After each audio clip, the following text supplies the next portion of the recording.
Assalamualaikum warahmatullahi wabarakatuh.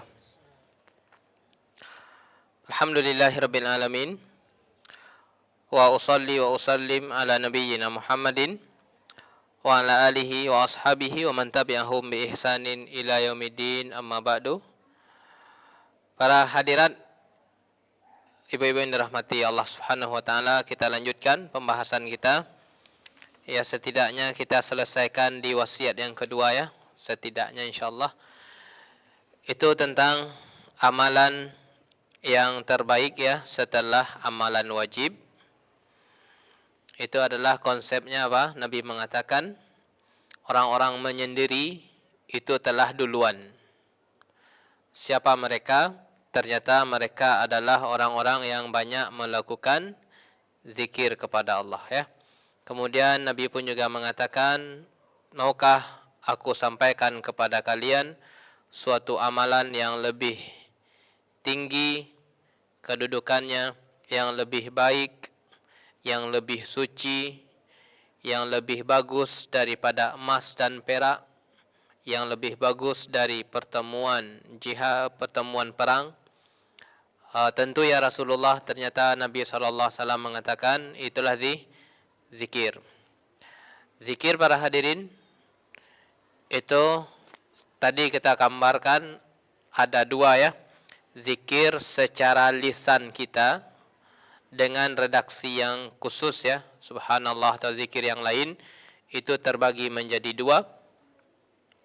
Zikir mutlak satu, kemudian zikir muqayyad. Adapun zikir mutlak adalah zikir yang tidak terikat ya, dibaca kapanpun. Itu adalah yang terbaik, adalah zikir la ilaha illallah, yaitu yang terbaik. Kemudian zikir yang jenis yang kedua adalah zikir muqayyad. Muqayyad ada dua. Muqayyad diikat dengan waktu dan diikat dengan kondisi aktivitas yang kita lakukan. Terkadang aktivitas yang kita lakukan itu memiliki zikir-zikir yang khusus, sehingganya kalau kita rutinkan, bisa kita menggapai apa yang disampaikan oleh Nabi tadi, sabaqal mufarridun. Orang-orang yang berkesendirian itu telah duluan. Dengan konsep apa? Memperbanyak zikir ya. Kemudian beliau mengatakan tadi, terakhir pembahasan kita, zikir tersebut ternyata bukan hanya terfokus pada redaksi lisan tertentu. Akan tetapi beliau mengatakan, kita ulang lagi ya. Summa ya'lam, hendaklah diketahui bahwasanya, kita lanjutkan perkataan beliau, anna kullama takallama bihil lisan, apa yang diucapkan oleh lisan, wa tasawwarahul qalb, dan dihadirkan oleh hati. Yang mana yang diucapkan oleh lisan tersebut, yang dihadirkan oleh hati tersebut, mimma yuqarribu ilallah, yang mendekatkan diri kepada Allah, bertakarub dia kepada Allah, min ta'allumi ilmin, dengan mempelajari ilmu, murid, wa ta'limihi, dengan mengajarkan ilmu. Orang yang belajar tajwid masuk para hadirin? Masuk. Orang yang belajar tata cara wuduk masuk? Masuk. Semua orang yang belajar ilmu syariat masuk. Baik dia sebagai pengajar, atau sebagai murid, atau sebagai orang yang mendukung, masuk ke situ. Wa amrin bima'ruf, lisan dia mengajak kepada kebaikan. Wa nahyin an munkar, lisan dia pun juga mencegah dari kemungkaran. Karena mencegah kemungkaran tersebut terkadang diwujudkan dengan tangan, terkadang diwujudkan dengan lisan. Janganlah seperti itu nak. Seperti itu. Itu zikir tu para hadirin. Tak boleh seperti itu, tak boleh. Tak boleh marah-marah. Itu nasihat, mencegah dari mungkar. Itu amalan lisan kan. Beliau mengatakan fahuwa min zikrillah, dia bagian dari zikir kepada Allah. Sehingga beliau melanjutkan, walihada, dengan demikian, man ishtaghala bi talabil ilmin nafi', barang siapa yang memiliki kesibukan bi talabil ilmin nafi', yang menuntut ilmu yang bermanfaat. Ilmu yang bermanfaat. Yang di situ disampaikan perkataan Allah, yang di situ disampaikan perkataan Rasulullah. Dia mengambil jatah di situ. Dia hadir di situ. Disampaikan ayat Allah, nah, dia hadir. Dia mengambil porsi di situ. Sedikit atau banyak. Dia menjadi pencari ilmu syar'i. Karena para hadirin, pencari ilmu syar'i tersebut tidak mesti melewati lembaga resmi. Bisa hadir di masjid kan ya, juga menuntut ilmu. Bisa hadir di kajian khusus seperti ini, bagian dari menuntut ilmu. Atau bisa menghadiri kegiatan menuntut ilmu yang lain. Kapan ini dia lakukan? Ba'da ada'il faraid, setelah dia menunaikan kewajiban. Keluar dia menuntut ilmu, dia minta izin kepada suaminya. Pak suami, izin ya hamba ikut kajian. Nah, kalau iya silahkan. Tapi kalau suaminya mengatakan ada hajat sabanta, kita akan pergi. Maka tentu kewajiban tadi, konsepnya apa tadi? Rapikan kewajiban rapi ya, nah, itu maksudnya. Ba'da ada'il faraid. Setelah dia menunaikan kewajiban, setelah dia merapikan kewajiban-kewajiban dia kepada Allah, kewajiban-kewajiban dia kepada manusia, termasuk orang tua bisa jadi, termasuk suami dia, termasuk tetangga dia dan yang lain. Menuntut ilmu dia, memiliki porsi untuk menuntut ilmu para hadirin. Au jalasa majlisan, atau dia duduk di suatu majlis. Yatafaqqahu au yufaqihu fihi al-fiqh, yang mana dia mempelajari fikih di situ, agama di situ, atau dia mengajarkan ilmu syariat di situ. Maka beliau mengatakan fahadha min afdali dzikri. Amaliyah tersebut, proses menuntut ilmu tersebut, duduk di majlis ilmu tersebut, kata beliau Ibnu Taimiyah rahimahullah, min afdali dzikri, di antara zikir kepada Allah yang lebih baik, yang lebih afdal. Proses dia ke situ, ternyata itu bagian dari zikir. Nah, dapat kita gambaran bahwasanya zikir tersebut memang ada yang diungkapkan dengan lisan. Yang diungkapkan dengan lisan itu bisa dengan redaksi khusus, subhanallah, walhamdulillah, la ilaha illallah, atau zikir-zikir yang lain. Atau bisa juga seluruh ucapan yang mendekatkan diri kepada Allah berupa perintah, ngajak kepada kebaikan, mencegah dari keburukan, mengajarkan, mengingatkan, bagian dari zikir juga. Kemudian beliau juga menyampaikan bahwasanya termasuk bagian dari zikir juga itu adalah memiliki waktu, porsi untuk mempelajari ilmu syar'i, juga bagian dari zikir. Sehingganya para hadirin, dengan demikian inilah maksud dari tafsiran para ulama, ala bidzikrillahi tatmainnul qulub. Bukankah dengan engkau berzikir kepada Allah, hati engkau itu akan menjadi tenang? Lafaz zikir di sini ulama mentafsirkannya umum, seluruh ketaatan, subhanallah. Tidak hanya terfokus, tidak hanya terikat dengan zikir lisan. Ala bidzikrillahi tatmainnul qulub. Bukankah dengan berzikir, ia termasuk zikir lisan, dan termasuk juga semua melakukan ketaatan tersebut pasti memberikan efek kepada hati. Apabila ketaatan tersebut dilakukan dalam menggapai ridho ilahi, pasti memberikan efek kepada hati. Allah katakan tatmainnul qulub, hati kalian akan menjadi tenang. Bagaimana tidak? Majtama'a qaumun, di antaranya tentang konsep ilmu, tidaklah ada suatu kaum yang bermajlis mempelajari syariat Allah di masjid, nazalat alaihimus sakinah, turun kepadanya sakinah, turun kepadanya ketenangan. Oleh karenanya ingin mendapatkan ketenangan.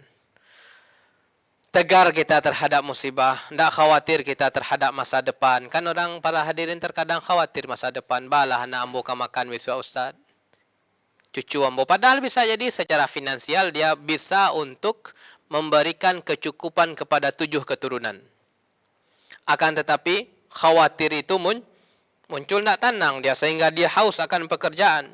Sehingga dia terjebak ke dalam ayat bal tu'thirunal hayatad dunya, sehingga dia mengedepankan urusan dunia dengan harapan masa depan cerah, melupakan akhirat. Ternyata bukan itu penyebabnya. Penyebab ketenangan itu Allah katakan man amila salihan. Siapapun yang beramal saleh, bagian dari zikir tadi. Min zakarin au untha. Nah, baik dia laki-laki maupun perempuan. Falanuhiyannahu, akan Allah berikan kehidupan yang tayyibah, akan Allah berikan kehidupan yang baik. Jaminan dari Allah para hadirin. Jaminan dari Allah. Dan Allah tersebut la yukhliful mi'ad. Allah tersebut tidak menyelisihi janji baik. Apabila seorang hamba tersebut memenuhi ketentuan dan syarat, pasti dia akan dapat. Pasti akan dapat para hadirin. Apabila terpenuhi syarat, pasti akan Allah berikan. Seperti firman Allah, wa may yattaqillaha yaj'al lahu makhraja. Barang siapa yang bertakwa kepada Allah, di atas rel syariat dia berjalan terus. Andai sekiranya pernah kaki itu keluar dari rel, dia ambil kembali cepat. Andai sekiranya keluar lagi, dia tarik diri dia lagi ke rel tersebut yang sesuai syariat. Yaj'alahu makhraja, akan Allah berikan solusi buat kehidupan dia. Itu janji. Allah tidak akan menyelisihi janji apabila hamba tersebut memenuhi syaratnya. Wa may yattaqillaha, barang siapa yang bertakwa kepada Allah, akan Allah mudahkan jalan dia, di antaranya mendapatkan rezeki. Yarzuqhu, Allah kasih rezeki, bisa jadi dari jalan yang tak dia sangka. Prinsipnya zikir tersebut ternyata bukan hanya terfokus pada redaksi-redaksi khusus. Semua amalan yang mendekatkan diri kepada Allah, termasuk menuntut ilmu, termasuk mengajak kepada kebaikan dan yang lain-lain, itu termasuk zikir kepada Allah. Para hadirin yang dirahmati Allah Ta'ala, para pensyarah hadis ini mengatakan, membawakan perkataan Atha rahimahullah. Majlisun, ini tentang ilmu ya, ini tentang ilmu. Sedang menundukkan bahwasannya majlis duduk mempelajari ilmu syar'i itu bagian dari zikir. Majlisun, suatu majlis. Yata'allamu fihil abdu, yang mana hamba tersebut belajar di situ. Al-halal wal haram, yang halal dan yang haram.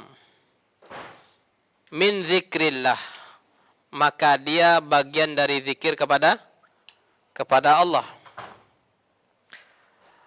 Kemudian perkataan ulama yang lain, di antaranya adalah Sufyan Ats-Tsauri rahimahullah mengatakan, ma min amalin, tidak ada amalan afdal, yang lebih afdal, min talabil ilmi, daripada hadir menuntut ilmu, idza sahhat niyatuhu, apabila niatnya tersebut benar. Ditanyakan kepada seorang alim, Imam Ahmad, bagaimana indikasi amalan itu, niat itu benar? Itu adalah motif dia mencari ilmu tersebut, raf'ul jahli an nafsihi. Dia sadar, ambo duduk di majlis ilmu untuk mengikis kebodohan. Ya, terkikislah ketidaktahuan saya terhadap syariat. Itu indikasi ikhlas para hadirin. Itu indikasi ikhlas. Seperti itu. Di luar dari itu para hadirin, ya. Kemudian wa ghairihi, dan kalau saya dapat ilmu, ya bisa jadi saya ajarkan kepada orang lain, di antaranya keluarga saya, contoh. Nah, itu para hadirin, indikasi keikhlasan itu timbang-timbanglah dalam diri kita. Kalau sekiranya kita hadir tersebut, nah pembahasannya boleh tahu. Tapi hadir juga, tapi karena tidak lama, tidak termasuk kategori ikhlas. Raful jahli. Kenapa dia hadir? Saya ingin tahu. yang dengannya semoga saya bisa beramal dengannya. Sehingga Imam Bukhari mengatakan al-ilmu qabla al-qawli wal amal. Memiliki ilmu terlebih dahulu sebelum dia berucap dan bertindak, seperti itu. Dihukumi orang yang baik niatnya, yang lurus niatnya, apabila dia menghadiri tersebut tidak ada motif lain melainkan merasa bodoh dan ingin diangkat kebodohannya. Itu bagian dari indikasi ikhlas. Para hadirin yang dirahmati Allah Ta'ala, kita lanjutkan. Wa ala dhalik, ini dia. Setelah engkau mengetahui dalil-dalil tadi, dengan demikian, maksudnya apa dengan demikian tadi? Setelah engkau mengetahui pemaparan-pemaparan yang disampaikan tadi, dalil dari Rasulullah tentang konsep zikir tadi, lam yajid bainal awwalina fi kalimatihim, sehingga engkau tidak akan mendapatkan fi afdalil a'mal, dalam masalah amalan yang terbaik, kabira ikhtilaf, perbedaan yang besar. Artinya, setelah engkau membaca pemaparan-pemaparan saya tadi, kan tentang dalil keutamaan zikir ya, maka engkau akan mendapatkan di kalangan para ulama tidak ada perbedaan yang besar, yang berarti bahwasanya amalan yang terbaik setelah amalan wajib itu adalah perkara zikir. Nah, itu maksudnya. Andai sekiranya, ini solusi dari beliau. Yang terakhir beliau kasih solusi. Andai sekiranya engkau mendapatkan perkara yang pelik, bimbang terhadap suatu konsep amal, beliau ingin memberikan solusi. Subhanallah ya. Sistematis sekali. Setelah beliau menyampaikan amalan-amalan tersebut, terkadang muncullah dalam diri seorang itu apa? Keraguan. Ma yang rancak iko pada itu.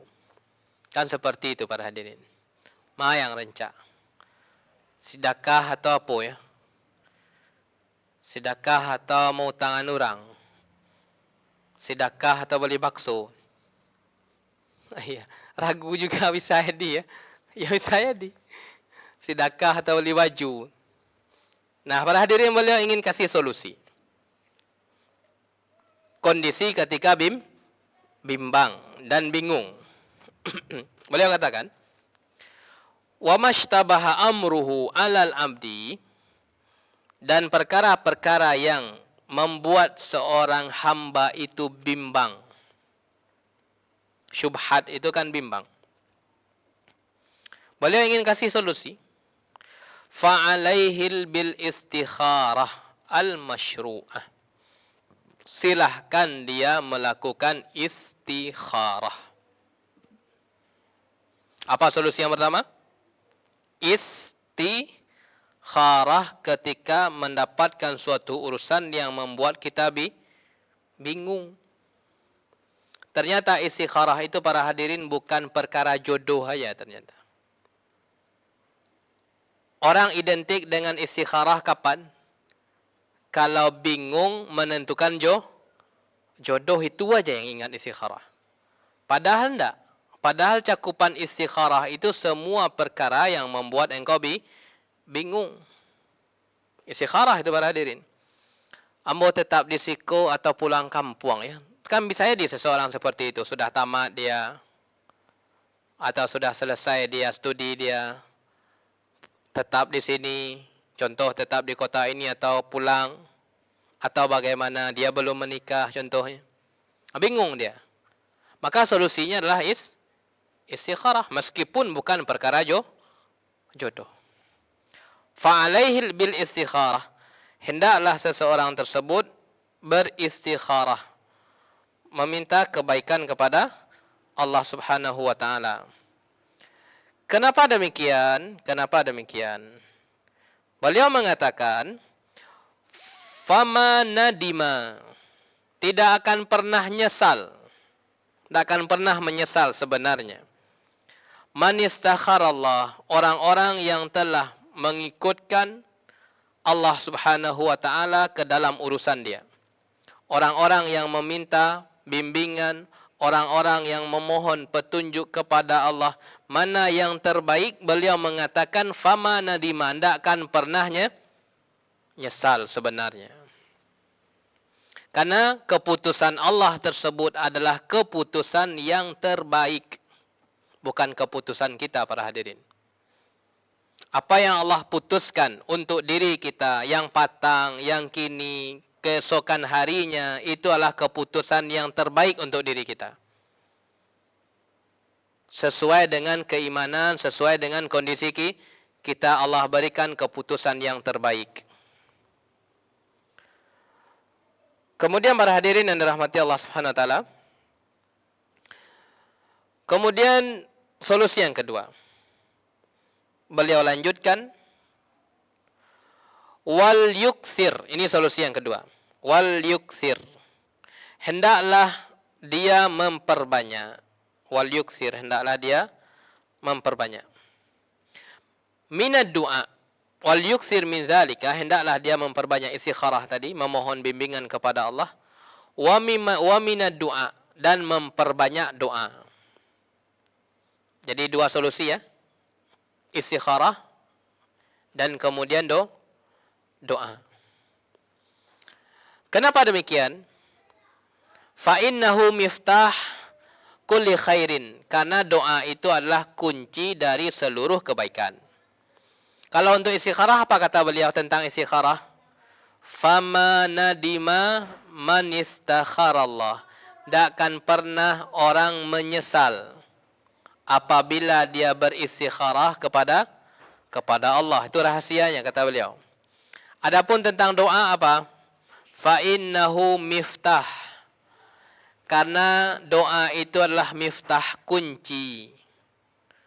Kulli khairin, seluruh kebaikan bisa didapatkan dengan doa. Rugi orang berdoa para hadirin? Tidak akan rugi orang berdoa. Tidak akan rugi. Kenapa demikian? Yang pertama, doa itu bernilai pahala. Doa itu bernilai pahala. Karena doa itu ibadah para hadirin. Para hadirin, jangan terfokus doa itu hanya meminta, sekedar meminta selesai. Bukan. Doa itu adalah ibadah. Nabi SAW katakan, yang sanadnya disahihkan oleh sebagian ulama, ad-du'a'u huwal ibadah. Doa itu adalah ibadah. Kira-kira orang yang berdoa dapat pahala enggak kira-kira? Dapat. Dikarenakan ibadah. Ya Allah, mudahkan urusan saya. Ya Allah, mudahkan Para hadirin, itu pahala itu. Meskipun tujuan besar kita tersebut terkadang dikabulkan doa, kan, tetapi itu nilainya ibadah. Sadari, doa itu ibadah yang akan melahirkan pahala sebelum kita dikabulkan permintaan, sebelum kita bertemu dengan ijabah doa. Bisa jadi ijabah doa tersebut 3 tahun lagi. Bisa jadi ijabah doa tersebut 2 tahun lagi. Tidak tahu kita, tetapi kita telah mendapatkan duluan, yaitu berupa pahala. Miftah kulla khair, kunci dari seluruh kebaikan. Sudah dapat pahala duluan, bisa jadi jauh-jauh sebelum bertemu dengan dikabulkannya doa. Satu. Kemudian yang kedua, doa tersebut ini bercerita tentang konsep doa yang diterima ya. Kalau doa yang tidak diterima kan lain lagi, bisa jadi ada penghalangnya, ada harta haramnya, ada hati yang lalai, sedang berdoa tapi pangana ka sawah, sedang berdoa tapi pangana ka memasak, itu lalai. Tidak fokus ya. Kita bercerita tentang doa yang fokus ya, yang itu yang berdoa tersebut sumber penghalalannya, sumber pendapatannya halal. yang berdoa tersebut hatinya satu, hatinya fokus, hatinya tidak lalai. Karena Nabi mengatakan, sesungguhnya Allah tersebut tidak akan menerima doa dari orang-orang yang hatinya lalai, tidak penuh harap. Kita tidak berbicara itu. Tapi yang kita bicarakan adalah contoh orang yang berdoa yang memenuhi syarat ya. Yang mana dia tersebut berdoa, pendoa tersebut rezeki yang harta dia halal, kemudian dia fokus, ketahuilah dia tidak akan merugi. Pertama, doa itu ibadah. Kemudian yang kedua, doa tersebut pasti diterima. Pasti diterima. Namun para hadirin, prosesnya itu yang beda. Dia diterima. Bisa jadi bentuk penerimaan doa tersebut Allah wujudkan sesuai dengan doa yang ia panjatkan. Ia termasuk masalah dunia para hadirin. Boleh berdoa masalah dunia Ustaz? Jawabannya boleh. Selama redaksinya baik. Malam yakun isman. Selama redaksi yang dipanjatkan kepada Allah tidak mengandung dosa. Wala qati'ati rahimin. Dan juga tidak mengandung pemutusan hubungan silaturahim. Redaksinya selama baik boleh. Tetapi tentu ada doa yang lebih baik tentang konsep akhirat tentunya. Tapi secara prinsip boleh. Kemudian bisa jadi pengkabulan doa tadi ya. Allah wujudkan sesuai dengan doa dia. Bisa jadi Allah selamatkan dia dari perkara-perkara hal-hal yang memudaratkan dia. Contoh, semua dikabulkan para hadirin. Contoh, ya Allah, mudahkanlah rezeki saya ya Allah. Mudahkanlah ya Allah. Ustaz ambolah 10 tahun berdoa seperti itu Ustaz. Sampai kini alo nampak perubahan. Model tu saya taruh Ustaz. Tidak ada perubahan secara kasat mata. Pak pernah sakit selama 10 tahun atau ibu? Alhamdulillah tidak pernah Ustaz. Tidak pernah masuk rumah sakit. Keluarga pernah sakit barik? Tidak pernah. Semua sehat. Ada kehilangan? Tidak pernah. Ada kebakaran? Tidak pernah. Kalaupun sakit mungkin mengeluarkan uang Rp1.000 untuk membeli obat 1 pil. Sembuh. Nah para hadirin, Allah selamatkan tak dia? Allah selamatkan. Tapi bentuk penyelamatannya, bentuk pengkabulan doa tersebut Allah wujudkan dalam bentuk yang lain. Allah berikan kesehatan. Padahal awalnya apa minta? Rezeki. Tapi Allah berikan pengkabulan doa yang lain berupa kesehatan. Yang mana kalau sekiranya dia sakit tersebut akan mengeluarkan biaya selamat dia. Oleh karenanya seperti inilah pandangan kita terhadap doa yang kita panjatkan. Jangan pernah bersuuzon. Tapi berhusnuzonlah kepada Allah, doa kita dikabulkan, akan tetapi bisa jadi belum waktu sekarang pertama. Yang kedua bisa jadi Allah wujudkan dalam bentuk hal yang lain. Seperti itu para hadirin. Jangan pernah memiliki adab seperti yang beliau sampaikan. Lanjutannya, wala ya'jal. Jangan tergesa-gesa. Ini beliau sampaikan tentang adab doa. Jangan tergesa-gesa.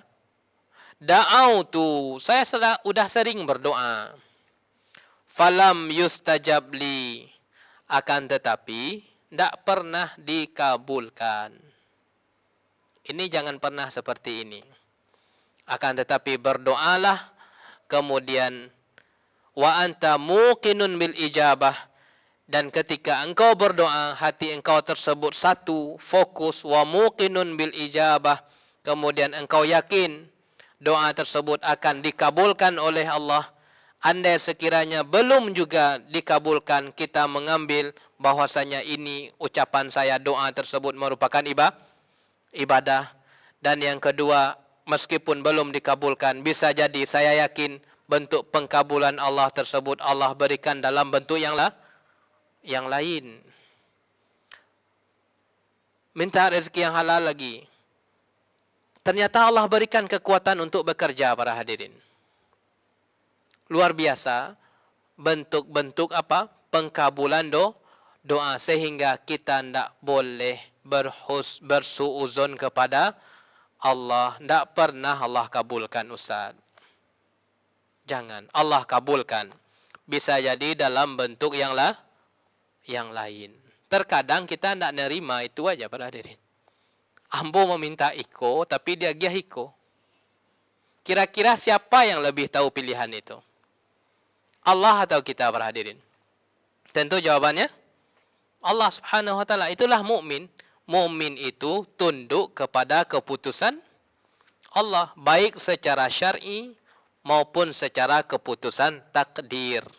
Dia terima. Itulah mukmin. Para hadirin yang dirahmati Allah Ta'ala, satu paragraf lagi. Solusi yang kedua tadi ya, perbanyak doa. Kemudian beliau ingin menyampaikan kepada kita, di samping memperbanyak doa, cobalah engkau pilih waktu-waktunya. Ini maksud beliau. Pilihlah waktu-waktu yang mustajab. Ini saran beliau ya. Wal yataharra, pilihlah al-awqatil fadilah, waktu-waktu yang utama untuk berdoa. Ini saran, arahan dari beliau. Ketika engkau bimbang terhadap suatu perkara, engkau masuk di pintu istikharah. Seperti itu. Engkau masuk di pintu doa. Jangan suuzon. Doa itu ijabah, tapi tunggu aja waktunya. Ketika engkau masuk di pintu doa, bukalah pintu tersebut pada waktu-waktu yang istimewa. Yang pertama, ka'akhiril lail. Di akhir malam. Sepertiga malam terakhir, para hadirin, waktu yang terbaik untuk berdoa. Bangunlah di situ. Ada hajat kita sampaikan. Ada hajat kita jangan ngadu dulu kepada manusia. Terkonek dulu kita kepada Allah. Nabi katakan sallallahu alaihi wasallam, hina yabqa sulusul akhir minal lail, ketika tersisa sepertiga malam terakhir, yanzilu rabbuna, Rabb kita turun mengatakan, man yas'aluni, siapa yang meminta kepadaku, fa'u'tiyannahu, akan aku kasih. Wa man yastaghfiruni, barang siapa yang meminta permohonan kepadaku, akan aku ampuni. Telah disampaikan. Dan waktu itu kapan? Di sepertiga malam terakhir. Jadikanlah, adalah terkadang kita bangun di situ, para hadirin. Ya meskipun Ustaz tidak rutin, tapi kita mengambil momen di situ. Yang termasuk ke dalam ayat yang Allah sampaikan, wabil asharihum yastaghfirun, di samping itu. Di samping dia berdoa, di penghujung malam tersebut dia duduk. Yastaghfirun, mereka beristighfar kepada Allah. Ya, di siang dia bekerja, punya aktivitas, di malam dia istirahat, di penghujung malam dia bersimpuh di hadapan Allah. Itu gambaran orang-orang yang baik, gambaran orang-orang yang soleh. Baik, satu. Akhiril lail, di akhir malam. Yang kedua, wa adbaris salawat. Adbaris salawat artinya adalah di penghujung salat. Terjemahannya ada dua, bisa jadi ya. Adbarus salawat, terjemahan yang pertama bisa jadi setelah salat. Apa maksudnya setelah salat? Berarti setelah kita mengucapkan salam. Akan tetapi kebanyakan ulama memahami adbarus salawat itu artinya sebelum salam pada duduk tasyahud akhir. Sudah selesai kita meminta dari perkara perlindungan yang 4, yang meminta Allahumma inni a'udzubika min azabi jahannam, neraka jahannam, azab kubur, fitnah kehidupan dan kematian, kemudian Masihid Dajjal ya. Nah, setelah itu fal yatakhayyar minad du'a masya'a. Nabi katakan, silahkan engkau berdoa apapun yang engkau inginkan. Dengan demikian bisa kita simpulkan, momen yang terbaik untuk berdoa pada solat itu adalah selama solat, selama masih solat.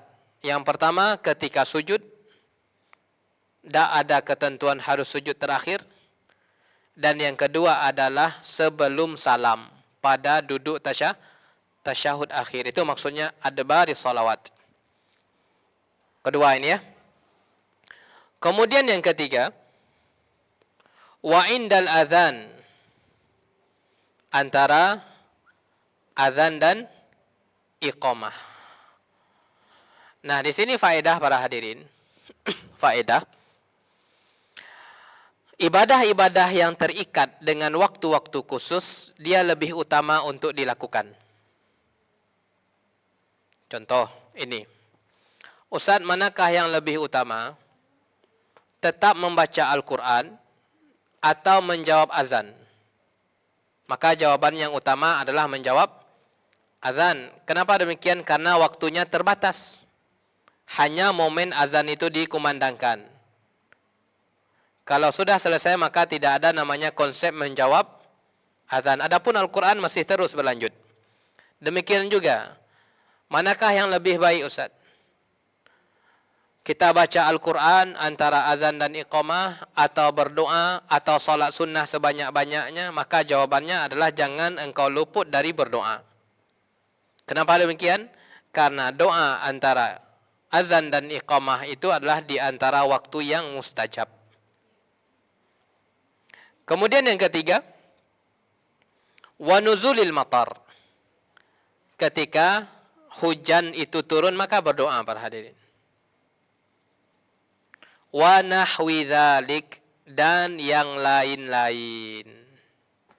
Jadi beliau hanya mencontohkan, bukan membatasi ya. Beliau hanya mencontohkan, kalau ingin engkau membuka pintu doa, maka bukalah pintu tersebut di antaranya di penghujung malam.